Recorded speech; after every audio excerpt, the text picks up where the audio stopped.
No, it's not. It's not for me, mate. Really, honestly, no. I don't need more blankets. Yeah, no. I mean, I don't use blankets. I use a duvet. Just, I'm not interested.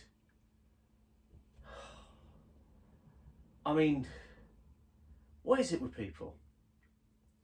So anyway, today I want to talk about something that sort of bores my piss a little bit.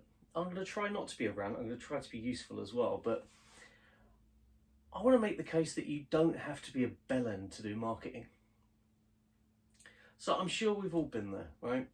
You're on LinkedIn or you're on your email or you're checking your post and you get something completely irrelevant smacking you in the face and demanding your time. Read my white paper. I will 20x your SEO. I'll get you 700,000,000 leads a week. And I'm just sick of it. It's unnecessary, but it's also bad marketing. And if there's one thing I can't stand, it's people not doing marketing properly. So what I think it goes back to is this kind of myth that marketing is about persuasion, which kind of goes back, and it's something from back in the old days of ad men, and they were ad men, where it was talked about persuading the user. But ultimately, I don't believe that, and I never have done. Kind of, it comes from an era where we're looking at how to prod people as often as possible in order to close a sale. Always be closing, prod, prod, prod, nudge, nudge, nudge. Did you get my last email? Why didn't you reply to my last email? Here's a fucking Calendly link. Get to fuck. Get in the bin. Okay? So, we get this all the time. We get it from online marketers, but also we get it from these self-serving, performative survivorship bias dickheads like James Watt from Brewdog or Stephen Bartlett. And basically they're making a claim that they have a methodology that works. They don't. They don't. For every James Watt that does anything ridiculous in order to be seen, there's probably 10,000 other Watt Jameses out there who are getting nothing. There's no proof that any of these models work. There's nothing empirical about any of them. And even with these kind of pitch slappers that hit you with a cold messaging and tell you they'll 10x this, that, and the other, do you know how much of that is to do with volume? It's about targeting far more broadly than you should, therefore being irrelevant because you need huge volumes of people in order to meet the 0.02% or whatever the bloody hell it is you're going to get response rate. So does it work? Yes, of course it works. Is it good? No. Is it effective? No. Is it efficient? Maybe. And this is one of the problems that we have. It's cheap to blast people. And if you don't care about your reputation, it's fine to blast people with the wrong information. So I run a one-person business. I'm a fractional CMO. I've run businesses in the past. I've had employees. I have no interest in doing it again. I'm not going to employ somebody. Subcontract, sure. But the amount of times I get cold email and cold DMs and LinkedIn telling me about kind of how they can help me hire the right people or appeal more to kind of employees, it's just not relevant to me. And what else isn't relevant to me really is SEO, because my website isn't a primary sales channel for me. It's there as a kind of proof of concept. It's there as a kind of, oh, okay, this is the guy that we've seen or heard or read about or whatever it is. Yep, all seems legit. So you've not taken any time to know what's relevant to me. You've just come in and you pitch smacked me.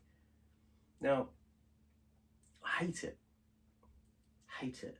And one of the reasons I hate it is because, I must confess, I do outbound marketing. And I have done for well over a decade now. Whether it's email, whether it's LinkedIn, whether it's direct mail in the post, I do outbound marketing. It works. But the reason it works for me, or the way I do it, is by being relevant and memorable, not by pitch slapping. I don't want to piss people off. I want to reach out to people with a soft touch and kind of let them know that I can help them with whatever problems they're having. So if I talk a little bit about my typical approach, firstly, my ideal customer profile, my ICP, is super tight. I look at every aspect I can of a business and a person with a business to make sure as much as possible that I'm reaching the right person. Okay, I don't want to be irrelevant, because you burn bridges that way. What I then do is I craft a message that is unobtrusive, talks of their problem rather than my services, and asks a question. So it could be something like, let's say I'm getting in touch with, I want to do business with SaaS technology platforms. It might be a case of, okay, you've got a great product, but do you have a product market fit? Can I send you a video about that? That's it. That's all it is. If they don't reply, I leave it. If they do reply, I send them a video. It's all about opening the door. Maybe it's the vampire approach, I don't know. But it's about being unobtrusive, about being relevant, and about being memorable. Okay? So if more people did this, less people would be pissed off. And I certainly would be less pissed off because, as I say, this is something I believe in. It's maybe more of an outbound is seen possibly as more of a sales thing than marketing, but to me, they're two sides of the same coin. And if they're done well, they work well together. So I'm infuriated when people don't do it well. And on that basis, I was going to say read my white paper. Don't read my white paper, but I am actually doing a webinar on the 28th of February, 2 p.m. GMT, with my long-time collaborator and upside down face Sebastian, where we are going to be talking about doing outreach that works, getting rid of the pitch slap and doing outreach that works. So if you're interested in that, I'm going to point here because hopefully I'll remember to drop a QR code on this or something. Check the QR code, check the links, please do sign up.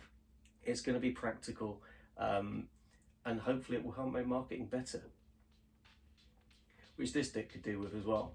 Can you believe he's still trying to sell me fucking blankets? I don't use blankets. And anyway, that one's stained in piss. Oh, mate.